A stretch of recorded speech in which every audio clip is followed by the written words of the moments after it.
Hello and welcome to the Summer Blockbuster Color Grading Tutorial. If you would like to follow along, visit my site for all the footage source files. So what is the Summer Blockbuster look?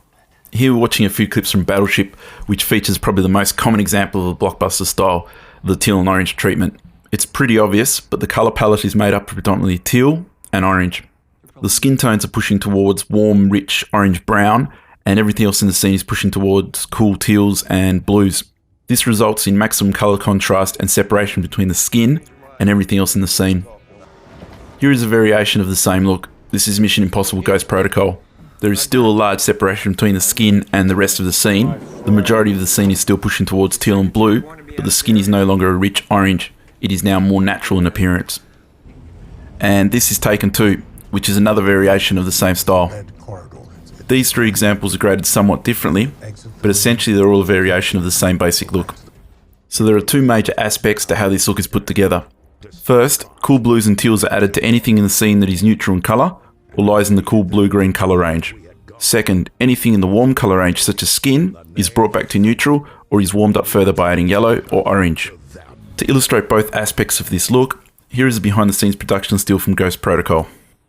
Notice neutral colours in the road and her coat, and pay attention to the colour of her skin and hair. Now here is the same scene from the movie.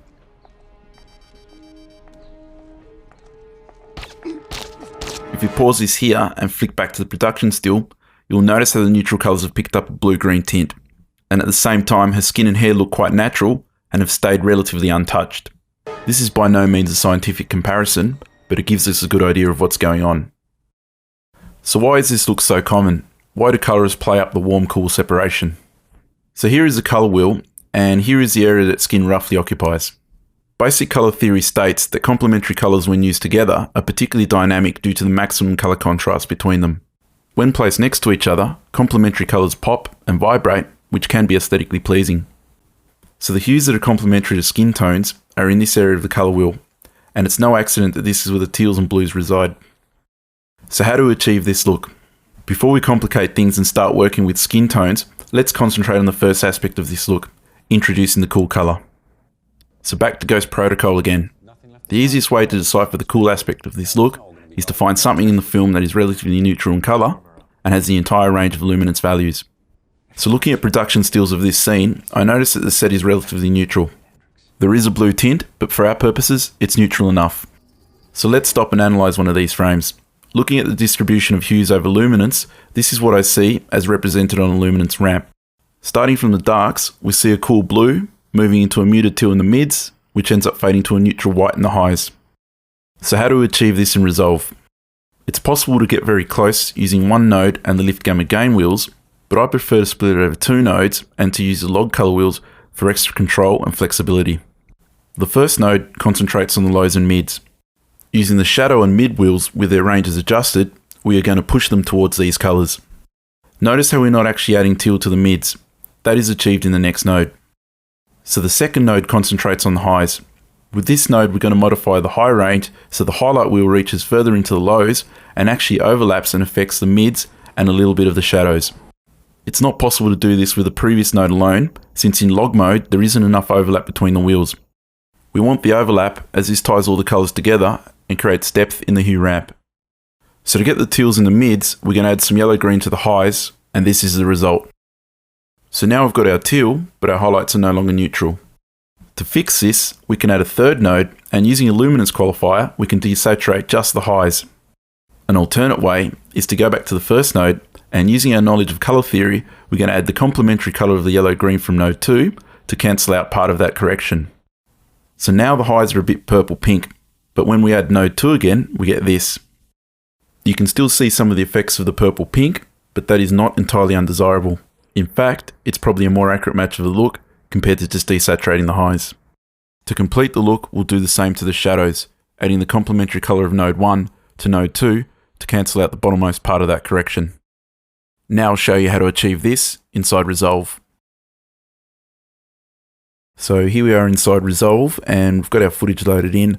The first thing we want to do is go over to the Raw tab and make sure we've got red color 3 and red log film selected. I'm actually grading this through a Kodak 2383 LUT, which you can grab from my site. It's possible to grade this without a LUT, but if you're mimicking my wheel movements, the results are not going to be the same. So while we're in the raw tab, we're going to increase the ISO to 800 as the image is a bit dark, and I'm going to leave the color temperature at 5600 because it looks about right. Now in this first node, we're going to balance the image, but I'm going to switch over to log color wheels as they give me a bit more control. So what I want to do is bring out some of the detail from the watch face here. So using the offset wheel, I'm going to raise that up. And as you can see, the highlights are probably a bit bright now. So if I try to lower those using the highlight wheel, you can see it actually doesn't have much of an effect. So what I want to do is go to the high range and drop that to 0.333. And then when I try that again, that wheel's got much more of an influence. Now the highlights are looking nice and creamy, but those shadows are probably a bit elevated. So I can take those down using the shadow wheel, and that looks better. Now I'm actually going to remove some of the saturation since we're not actually dealing with that in this tutorial. So this area here is now looking a bit bright. I'm going to add another serial node, and then using a circular power window, I'm going to roughly select the watch face here, and then I'm going to invert that selection. So we're working outside it, and then using the offset wheel, I'm going to drop that down to about there. Now I'm going to create two more nodes, and this node here is going to deal with the midtones and the lows, and this node here is going to mostly deal with the highs. It's important that you put any exposure changes or exposure corrections prior to those two nodes, as it really affects the way that these nodes apply their corrections. To really sell this look, it's crucial that you place your midtones in the correct position. To show you that, I'm going to probably push this wheel more than I should, and you can see by default the midtone's coming in a bit too high, a bit more into the highlights than it probably should. So using the high range, we're going to drop that down to probably somewhere around there. Now I want some of that midtone to go into the lower shadow area as well. So I'm going to use the low range, and that's looking about right. Now I'm going to drop the gain to 0.8, so that node has less of an effect. And now I'm going to reset this, and we're going to put the correct color in now. Something around there. Now to get the teal into the midtones, we're going to want to go to this node here and change the high range to 0.333, and I'm going to change the gain to 0.8 so it matches the other one. Now we can start bringing in that that color that's going to give us the teal mids. Now we're getting our teal mids, but those highlights are no longer neutral. So we go back to this node, and without changing any of the high range, we're going to add the complementary color of that color we just added to cancel out the topmost part of that correction. So somewhere around there. Now that's looking about right. And you can see that some of the original watch color is coming through in this part here. You'd probably leave that, but what I'm going to do is I'm going to push some blue into the shadows, and we can actually put more than what you think you need, because we're going to go to this node here, and then I'm going to drop the low range, so we're only affecting the bottommost part, and then I'm going to add the complementary color of that color we just added, and see that starts to cancel it out. And then I'm going to drop this down, and it's starting to look all right. Now I'm going to grab a copy of that, or grab a still, and then I'm going to delete these two nodes, grab another still, and now I can append that to any other grade that I'm doing, and I don't have to rebuild those two nodes. So now I'll bring some skin tones into the mix. In the raw tab, I've got the same setup as before, and I'm still grading through a Kodak 2383 LUT. I'll start by increasing the ISO to 800, and then taking the color temperature down as the image is a bit warm. And I'll do the same with the tint to remove some of that green. Now in this first node, I'll balance the image, but before I do that, I'm going to zoom in and then reframe the shot. Now looking at this image, this area here, the shadows are probably a bit elevated and the highlights are probably a bit hot. So I'll start by bringing down those shadows, and then I'm going to change the high range to 0.333, and I can bring those highlights down a bit. And I'll also add some saturation. Now this area here is probably looking a bit bright, so I'll add another node and then come in with a circular power window, and we'll roughly select him like that, then invert that, and then I can drop the offset. Now I'm going to add another node and then a node parallel to that, and these two nodes here is where I treat my skin tones, but I'll talk about that in a second. So I'll append the nodes that we created before, and as you can see they're probably a bit too intense, so I'll drop the gain by half to 0.4, and then I'll do the same on this node here. Now I'm going to add a layer mixer node, and by default it's not connected right, so I'm going to delete this connection here and then connect it through there. Now whatever I qualify on this node here gets passed through and avoids being corrected by these two nodes. So this is where I qualify the skin. So I'm going to come in and select the skin like that, and then I'm going to make sure I'm only grabbing the most saturated parts of the skin like that, and then I'm going to increase the radius. Now if I had more colors in this scene, I'd be quite wide on this to pass more colors through, but since it's only skin tones, I can afford to be quite tight like that. Now you can see that the skin is being passed through, but it's coming through probably a bit too intense, so I'll drop the gain 0.6, and that's looking better.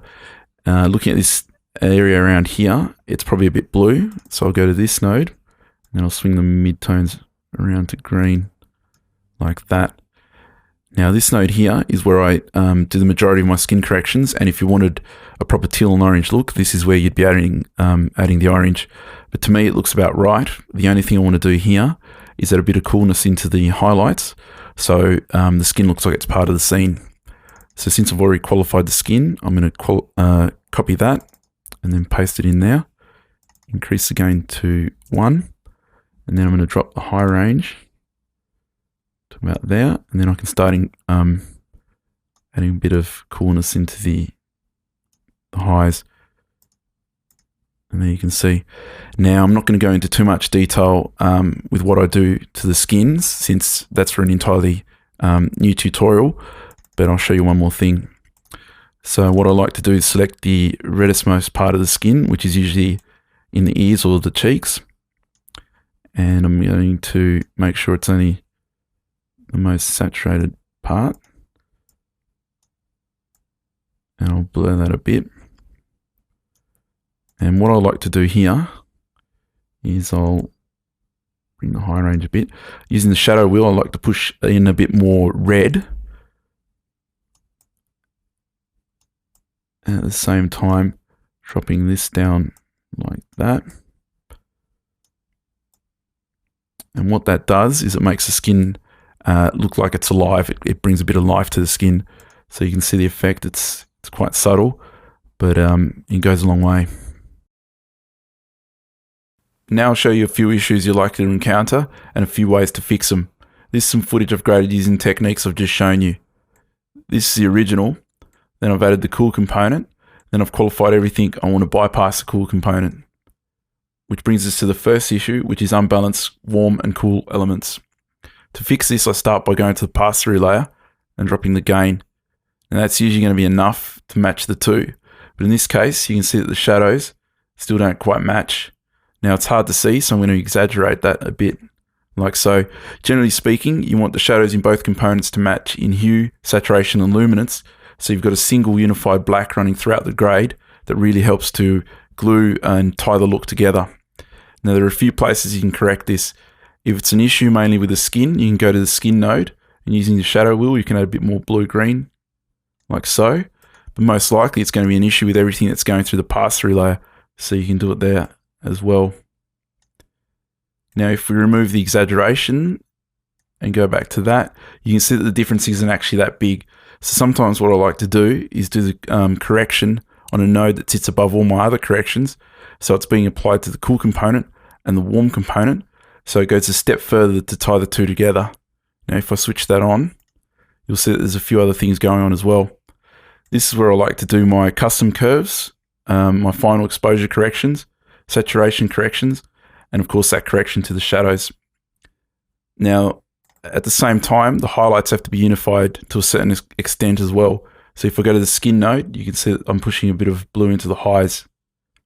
To show you the next issue, I'm going to switch off these two nodes. And then if we adjust how much blue we're adding to the grade, by playing with this, you'll see that those cups aren't taking on much of the blue as they're quite saturated. Quite often you'll find that there's elements in your grade that are either pushing in the wrong hue direction or are too saturated, and then will actually break your grade. So what you need to do is go to the parallel nodes here, create another node, then qualify whatever is giving you the problem, and then correct it. So in this case, I'm going to drop the saturation. And if I apply the final correction or the final grade, you'll see that it's doing a little bit, and it's going a long way in preventing the grade from breaking. So that's my take on the summer blockbuster look. Make sure you visit my site for notes that accompany this tutorial. If you have any questions or comments or suggestions for future tutorials, get in touch.